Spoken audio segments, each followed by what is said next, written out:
Built for struggle, us human beings. You're not after the bubbles of bliss that Dostoevsky described in Notes from Underground. We're built to contend with the world. We're built to contend with reality. You want a challenge, and the best way that you can take on a challenge, because a challenge fortifies you. So you don't want to be secure, you want to be strong. And you get strong by taking on optimal challenges.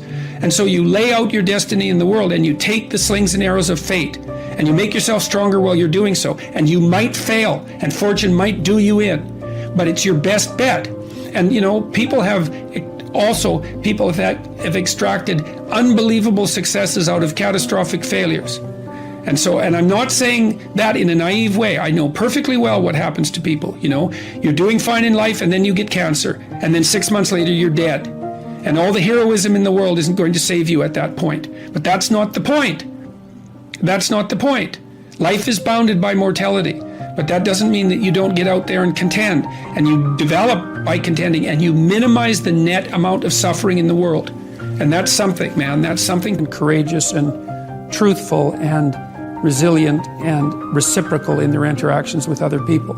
And that means you equip them for what life will be, which is at minimum a series of difficult challenges, and often more than that, because of course people go through very difficult times in their lives. And a resilient person is capable of standing up to things in the face of fear and moving forward voluntarily, convinced of their own competence and ability to prevail. And so your primary goal as a parent, apart from facilitating your child's social desirability, which is a major obligation on your part, is to encourage your children and I mean that literally, to instill in them a sense of courage in the face of the difficulties of life, and not to protect them from that. We don't even want to be protected from those difficulties, because a major part of life and its meaning is the challenge that comes with confronting difficulties. Rule 4, compare yourself to who you were yesterday and not to who someone else is today. Because if you're comparing yourself to someone else, first of all, you don't know very much about the life of the person you're comparing yourself to. You don't know it across all of its dimensions. And second, people are very different, and so comparing yourself to someone else, it's kind of useful, I guess, when you're young, but as you get older and more singular and more particular, it becomes increasingly less useful. Better to compare yourself to a previous version of yourself and work for improvement in that way. People are beset with a catastrophe, like let's say the death of their father, that they are prone to use that as an excuse for not going about the business that they should be going about. Because they can say to themselves, well, I would accept. And accept, there's always good reasons. Believe me, there's always good reasons for not doing what you should. That's for sure. The reasons pile up day after day to not do what you should, especially because you're aiming at things in the future. You can put them off indefinitely, right? Because of the demands of the day. There's no excuse whatsoever for not getting at what it is that you should be doing. It's absolutely reprehensible to justify your inaction with a catastrophe that extracts mercy from other people, right? There's a tricky game that's going, well, of course I can't do that. Look at the terrible thing that's just happened to me. It's, yeah, okay, I understand. You're absolved of any necessity to move forward because of your current catastrophe. It's like, well, actually you're not. And it's rather rude of you to use it as an excuse. And it's certainly counterproductive. I said with Bill C-16 that I wouldn't speak the language of the radical leftists, because I don't think that language should define the game. But let's say it does. So here's the game. The world is a battleground of groups, and they're battling for power. That's it. That's the game. And some of them win, and they oppress those who don't win. So that's how we're going to view the world. Okay, now the leftists say, okay, well, here's the oppressed people. The oppressors, the patriarchal types, they should be ashamed of themselves and give up some power. And the right-wingers, the radical right-wingers look at that and they say, oh, I see, so the game is ethnic identity, is it? It's identity politics. Okay, we're white males. We're not going to lose. That's the right-wing version of identity politics. It's like, screw you. If we're going to divide into groups, if we're going to divide into tribes, and I'm in my tribe, I'm not going to get all guilty and lose. I'm going to get all cruel and win. And that's like, then you think, well, there's people in the middle. They're kind of looking back and forth. Which side of the identity politics spectrum am I going to fall in? Do I want to go with, do I want to be driven primarily by compassion, and am I going to accept guilt for my historical privilege? So that's one possibility. And then I'm the oppressor. I'm the member of the oppressor group. Or am I going to say, oh, no, to hell with that. I'm just going to play to win. Well, then I'm going to go to the right. It's like, well, my sense is, how about we don't play either of those games? And the reason we shouldn't play them is, well, the Soviets played the left-wing game and like killed who knows how many tens of millions of people. You can't even count it accurately. The estimates range from 20 to 100 million. Those are pretty big error bars. And the Maoists, maybe 100 million, certainly 60 million. So, okay, that didn't work out so well. And then there's the Nazis, like they played ethnic identity politics and racial superiority. It's like, what do we want to play that game? See, what I've been trying to do, really what I've been trying to do for the last 30 years is say, look, there's heavy temptations to play those sorts of games. But that's not the only game in town. It's a much better game to play individual. It's like, get your act together. Stand up in the world. Make something of yourself. Stay away from the ideological oversimplifications. Set your house in order. That's rule 6 in this book. So I have a book rule in there that says, set your house in perfect order before you criticize the world. And it's a very dark chapter about the motivations of the Columbine high school killers and this other guy named Carl Panzram, who was a serial rapist and arsonist and murderer. And he wrote an autobiography, and the Columbine kids also wrote about why they did what they did. They're resentful to the core, bitter, resentful, terrible. And, well, I'm suggesting that people stay away from that resentfulness and bitterness, even though life is hard. People have an unspecified potential for development, educationally, obviously, with regards to the skills they have, but also in relationship to their character. And it's much more encouraging for people, I think, to concentrate on who they could be rather than who they are, especially when they're young, because they still have most of their life ahead of them, and they're not everything they could be yet. And so to tell people even something like, well, you should feel good about yourself the way you are, it's like, well, that there's something there that's seriously lacking, because there's so much more that you could be, that you need to be, and that you should be aiming at. The problem with being okay the way you are is that you don't have a goal then, and people need to have a goal in order to come to terms with their life. The baboon here, who's supposed to be basically just a fool when the story was first written, he turned into what's essentially a shaman across time. And so he represents the self from the Jungian perspective. Now, the self is everything you could be across time. So you imagine that there's you and there's the potential inside you, whatever that is, you know. And potential is an interesting idea because it represents something that isn't yet real, yet we act like it's real. Because people will say to you, you should live up to your potential. And that potential is partly what you could be if you interacted with the world in a manner that would gain you the most information, right? Because you build yourself out of the information in the Piagetian sense. But it's deeper than that too, because we know that if you take yourself and you put yourself in a new environment, new genes turn on in your nervous system. They encode for new proteins.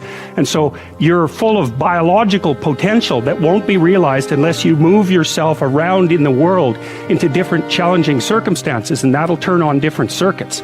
So it's not merely that you're incorporating information from the outside world in the constructivist sense.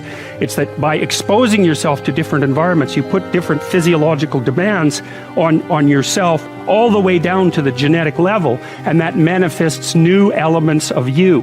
And so one of the things that happens to people, and this is a very common cultural notion, is that you should go on a pilgrimage at some point to somewhere central, and that would be, say, like the Rock in the Pride Rock in The Lion King, because you take yourself out of your dopey little village, and that's just the little bounded you that everyone knows and that isn't very expanded, and then you go somewhere dark and dangerous to the central place, and while you do that, you have adventures, and they toughen you and pull more out of you, like partly because you're becoming informed, which means information. It means you're becoming more organized at every level of analysis, but there's also more of you too. Primary motive as a clinical psychologist and educator is to help individuals live more meaningful and productive lives in harmony with their families and their community. That's my motive.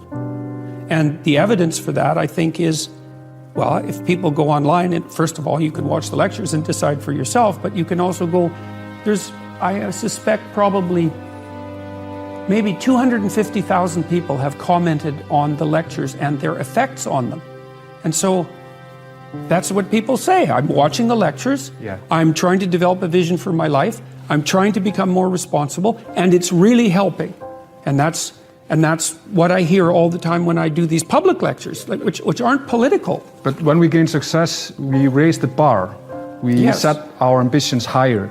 I mean, what is your end game? What do you want? That's all. That's what I want. I want to help as many individuals as possible become more courageous, more truthful, and more engaged in the pursuit of individual, familial, and social harmony. That's what I want. Well, there's something I'd like to say, maybe in closing, about courage. People say that to me, and I don't think it's exactly right. There's a line in the Old Testament, the fear of God is the beginning of wisdom. And I think it's more like that. It's not that I'm courageous, it's that I'm afraid of the right things. So when I made my videos, it wasn't like that didn't make me nervous. But I was less nervous about going back to bed and not saying what I had to say than I was about making the videos. Because I know where this is going. I don't want to go there. And so it's not so much courage, it's that it's a matter of it's less risky to say something than to remain silent when you know there's something to be said. I know that to be the case. And so lots of times in life, it's like there's no pathway forward that's going to shield you from risk. You get to pick this risk or you get to pick this risk. And I think I picked the lesser risk. And that might be wise, but I'm not so sure it's courageous. Tell your kid, here's an impossible thing, why don't you go out and fail? You say, here's something worth going after, here's a step you could take that would push you beyond where you are, but that you also have a reasonably high probability of succeeding at. Right? They call that within a time frame. Within some time frame. That's the other thing. You have to parameterize it with regards to time frame. That's right. And that puts you in the zone of proximal development, and that's a concept that was generated by a guy named Vygotsky. He was a Russian developmental psychologist and a smart one. It's where the idea of the zone comes from, to be in the zone. And when you're in the zone, you're expanding your skills in a manner that's intrinsically rewarding because you're succeeding. And so you want to set, if you're good to yourself, you think, okay, I need to set a goal, but I need to set a goal that someone as stupid and useless as me could probably attain if they put some effort into it. Right. And then you've got it perfectly, because it's not so high that it's grandiose or impossible that you fail necessarily and then justify your bitterness. It's like, well, I could do well, because that happens to people. Happens all the time. Yeah, it's like, see this all the time. It's like, yes, exactly. Well, I set a goal and I didn't attain it, so I'm not going to set any more goals. Right. It's like, no, you set a goal that was inappropriate for the time frame. That's right. You didn't calibrate it properly, and you're playing a trick on yourself because you wanted to fail so that you could justify not having to try. And being a victim. Which isn't helpful. You're still going to be a victim. It's like there's no way out of that, man. So, because life is a challenge that in some sense can't be surmounted. So there's no way out of your problem. But there are certainly proper ways of dealing with it. Not only do you have to move from point A to B in life, but point A is often a very difficult place to be, because we're fragile and bounded and mortal and limited, and because we know that. And so one of the implications of that, as many great religious traditions are at pains to illustrate or demonstrate or proclaim, is that life is essentially suffering. And I believe that to be a fundamental truth. But perhaps not the most fundamental truth, because I think the most fundamental truth is that despite the fact that life is suffering, people can transcend that. And partly the way they transcend that is by pursuing things of value. And so that if there is no value proposition at hand, then you have no meaning to justify the difficult conditions of your life. And that's brutally difficult for people. Nietzsche said, he who has a why can bear any how. And you see, and I've certainly seen this as a clinical practitioner, that people who have no purpose in their life are embittered by the difficulties of their life. And they become first bitter, and then resentful, and then revengeful, and then cruel. And there's plenty of places to go past cruel. That's just where you start if you're really on a downhill path.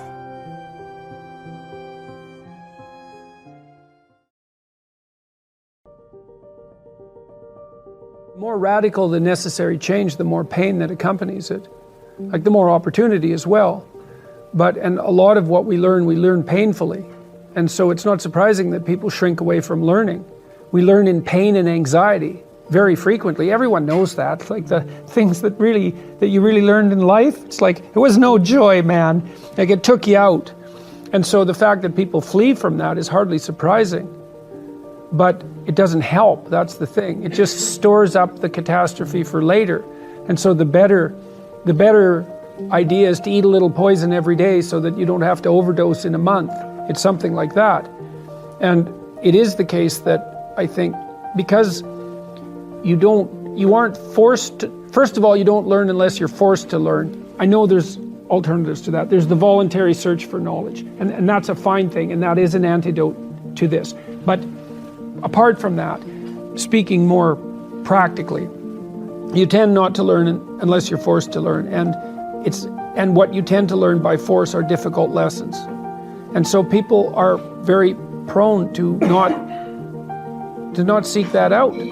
It's not surprising, but it's because they don't understand the consequences very well.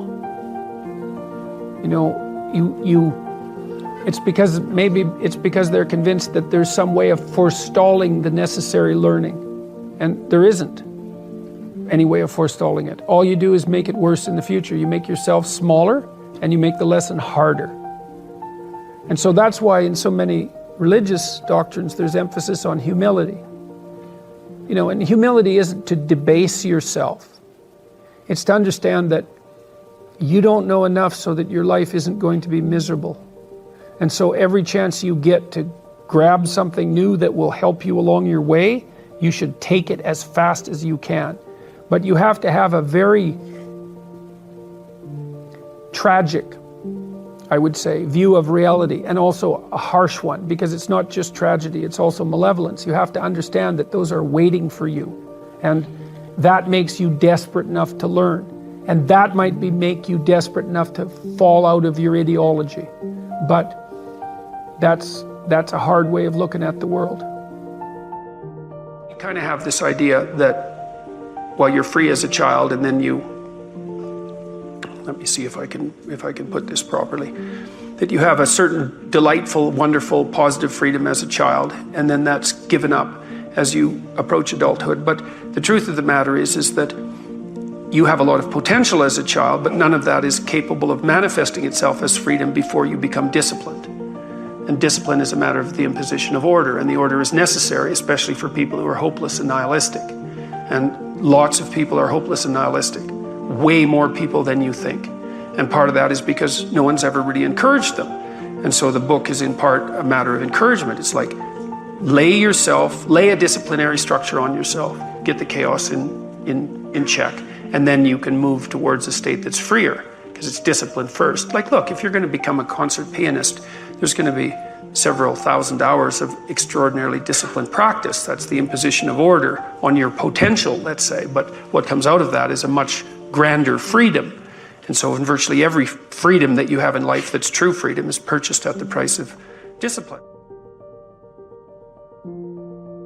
One of the things I've been talking to my audiences about is the relationship between responsibility and meaning, which is, what would you say? It's a constant refrain in the book. It's one of its underlying messages, let's say, or themes is a better way of thinking about it. You know, if you start with the presumption that there's a baseline of suffering in life, and that can be exaggerated as a consequence of human failing, as a consequence of malevolence and betrayal and self-betrayal and deceit and all those things that we do to each other and ourselves that we know that aren't good, that amplifies the suffering. That's sort of the baseline against which you have to work. And it's contemplation of that often that makes people hopeless and depressed and anxious and overwhelmed and all of that, and they have the reasons. But you need something to put up against that. And what you put up against that is meaning. Meaning is actually the instinct that helps you guide yourself through that catastrophe. And most of that meaning is to be found in the adoption of responsibility. So if you think, for example, if you think about the people that you admire, well, you think about when you have a clear conscience first, because that's a good thing to aim at, which is something different than happiness, right? A clear conscience is different than happiness. Yeah, it's better. Yeah. That's you're not better. Like guilting yourself. You're not feeling bad about yourself. That's right. You feel that you've justified your existence, right? And so you're not waking up at 3 a.m. in a cold sweat thinking about all the terrible things that you've involved yourself in. What you said to someone that you shouldn't have said, or how you acted, or lied, what or opportunity you lost, or the things that you've let go that you should have capitalized on, and all of that.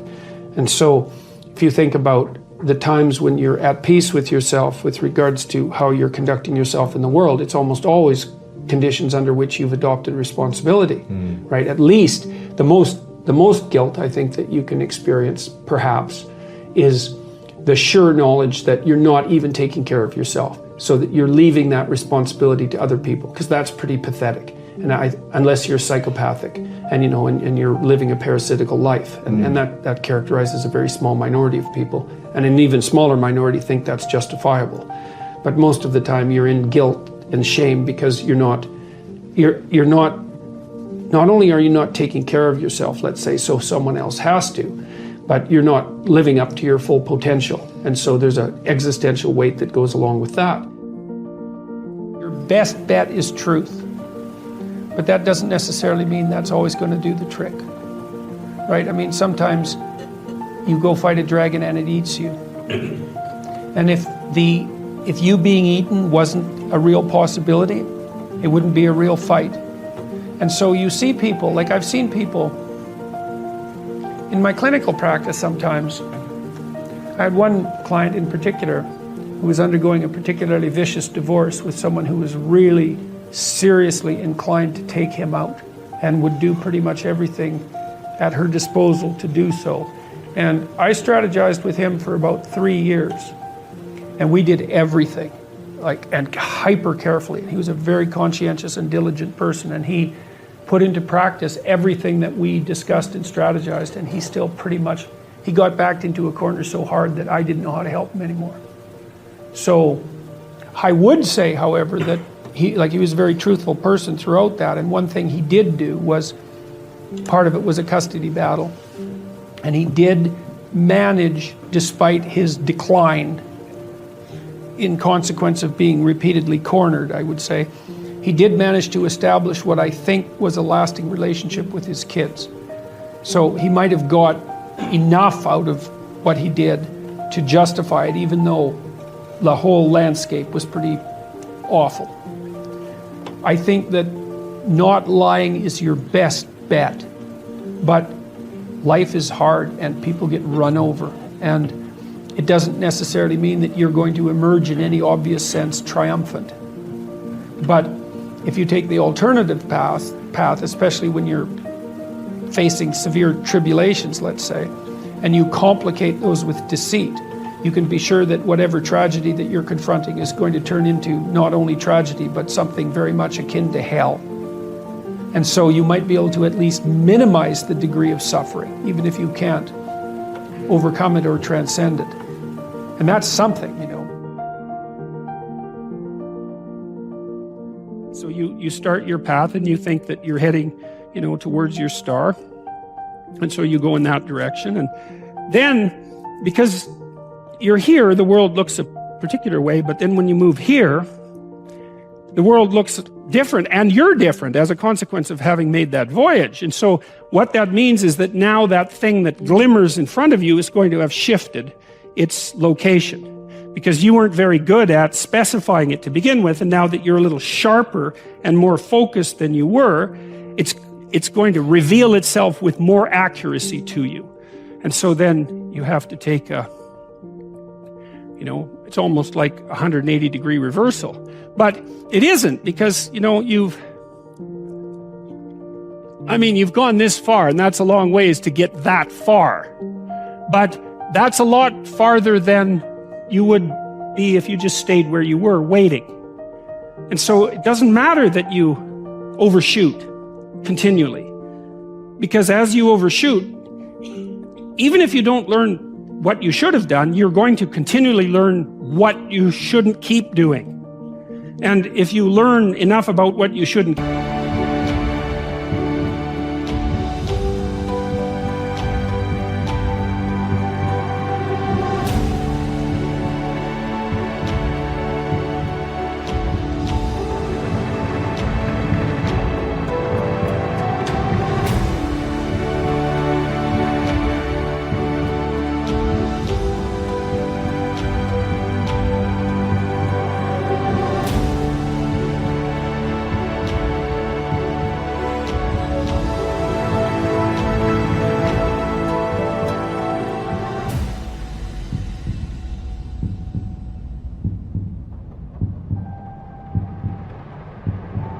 keep doing, then that's tantamount at some point to learning at the same time what you should be doing. So it's okay. So it's like this. Now, what's cool about it, though, I think, is that as you progress, the degree of overshooting starts to decline, right? And that we know that there's nothing hypothetical about that. As you learn a new skill, like even to play a song on the piano, for example, you overshoot madly. You're making all sorts of mistakes to begin with, and then the mistakes, they disappear. So anyways, the fact that you're full of faults doesn't mean you have to stop. And thank God for that. That's a really useful thing. And the fact that you're full of faults doesn't mean that you can't learn. And so you can posit an ideal, and you're going to be wrong about it, but it doesn't matter, because what you're right about is positing the ideal, moving towards it. If the actual ideal isn't conceptualized perfectly, well, first, surprise, surprise, because like, what are you going to do that's perfect? So it doesn't matter that it's imperfect. It just matters that you do it and that you move forward. So that's really positive news as far as I'm concerned, because you can actually do that, right? You can do it badly. Anyone can do that. So that's useful.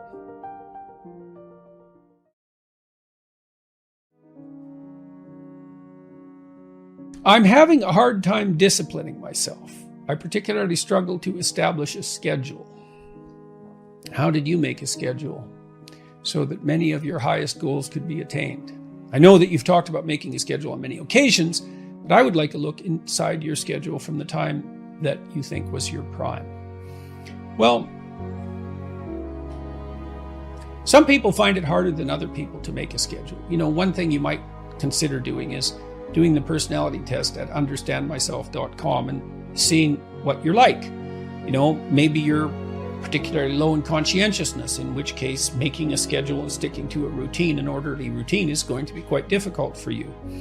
But that'll at least help you understand perhaps at least some of the problem. Maybe you're high in negative emotion or neuroticism, and so you worry too much about making a schedule, and that just stops you from doing it. I would say, well, first thing to do is,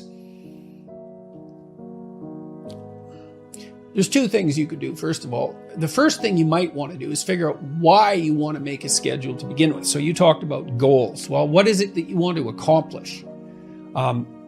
The Future Authoring Program at selfauthoring.com, another one of our websites, helps people make a detailed plan for the future.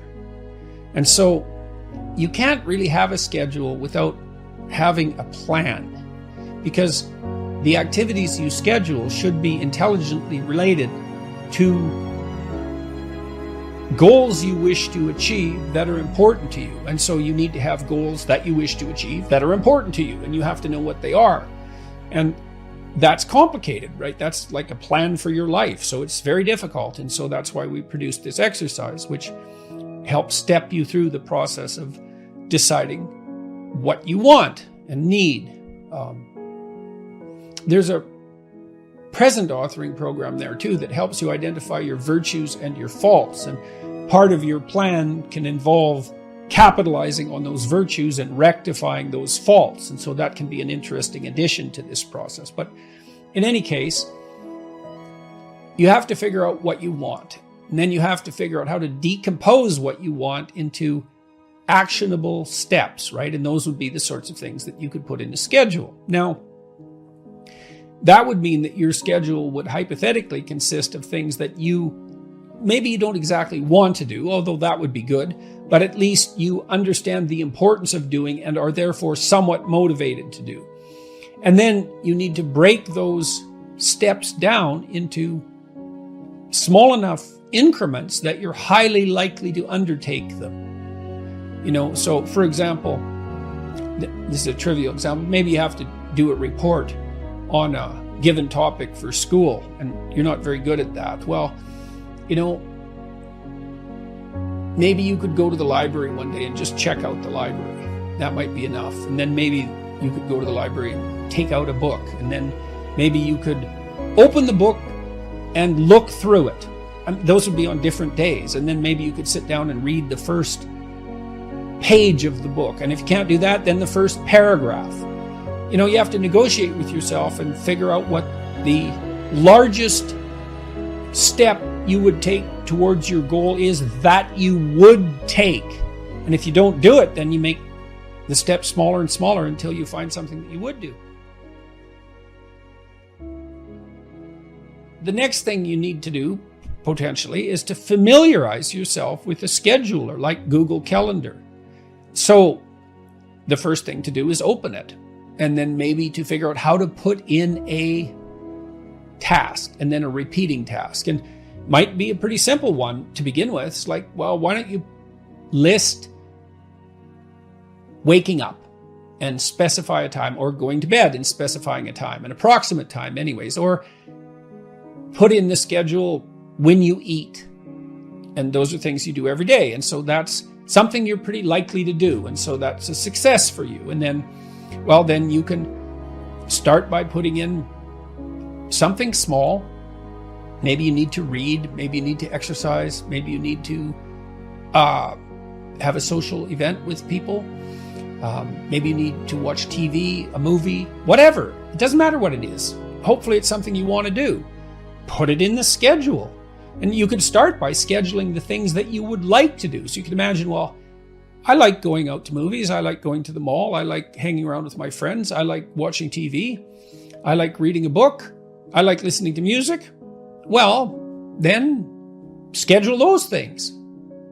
And so then you think, well, that means I'm forcing myself to do them. It's not that. It's that now you're allowing yourself time to do them, right? So the schedule becomes a means of you getting what you want instead of an external jailer who punishes you every time you deviate from requirement. So you have to make friends with the schedule, and the schedule has to be your friend, your ally. Well, I shouldn't use that word, but you know what I mean. It should work for you and not against you. You're not generating an external tyrant. You are generating something that you could be held to, and that's be responsible to, and that's not necessarily a bad thing. It can be somewhat burdensome, but it's not necessarily a bad thing. But generally, you should approach it as if this is something that will help you get what you want. And it's also a pretty good way of controlling anxiety, because one of the most common sources of anxiety is just not knowing what to do.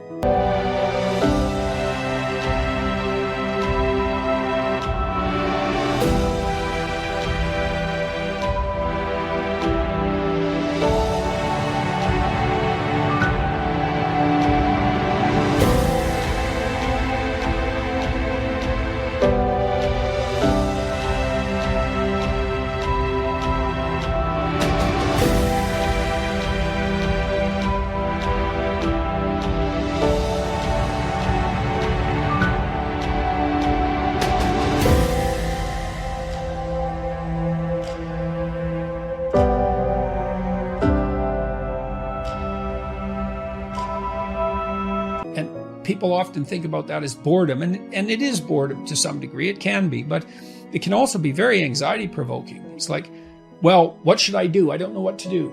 Well, I have to do something. There's all these things I could do, and I don't want to make that decision every hour. So a schedule that you design that you like can be an incredible relief. And one thing we do know is that conscientious people tend to be lower in negative emotion. And it looks like that's a causal consequence, is that orderly people, for example, because they order their environment and make it more predictable, then they're less likely to be anxious, because we're often made anxious by what is unpredictable. So generating a view of your life that consists of valued goals that you want to attain, and then steps by which those might be attained, and the Future Authoring Program helps you figure all that out. Well, then you can ally that with a schedule, and then, not only do you know what you're doing, you know that what you're doing is moving you towards something you want, and that's rewarding. And having your time structured like that and attaining those goals is pleasurable and anxiety reducing. So, that's a pretty good deal, all things considered. And you can start stupid and slow. Like I said, just throw some things in that you're pretty likely to do, and fill in the schedule with broad strokes. And then as you get familiar with it and comfortable with it, and maybe even happy with it, you can fill in the details and start to use it in a more sophisticated way. Everyone I know who's accomplished, almost everyone I know who's accomplished, does structure their time explicitly in that manner. They've learned to do that over the years. Now, not everyone does that. Really, really entrepreneurial people might have a harder time with it, especially if they're low in conscientiousness. But and then with regard to the personality test, maybe you do a personality test, the personality test I mentioned, say, and you find out that you're agreeable but low in conscientiousness. Well, so it's going to be harder for you to stick to a schedule, but you do like to please other people, so that's one of the things that you could schedule. You'd be highly likely to do that. If you're extroverted, you could schedule time, socializing with people. If you're introverted, you could schedule time by yourself, walking in nature, for example, or doing whatever else it is that you might want to do by yourself. If you're open, you could schedule in creative time, and then you'd be motivated to do those things. So you're having a hard time disciplining yourself. That's par for the course. Like I said, really conscientious people are more inclined in that direction. But it's hard to discipline yourself in relationship to a goal. It's like training a cart horse to pull a cart. It's difficult. And so you start with little things, and maybe little things that you want to do, and then you can proceed to harder things that you don't want to do so much, for their extrinsic or intrinsic utility, but you have to do them because they're related to something important. You'll get disciplined across time if you do that. And incremental improvement that's sustained is extremely powerful from the perspective of transformation.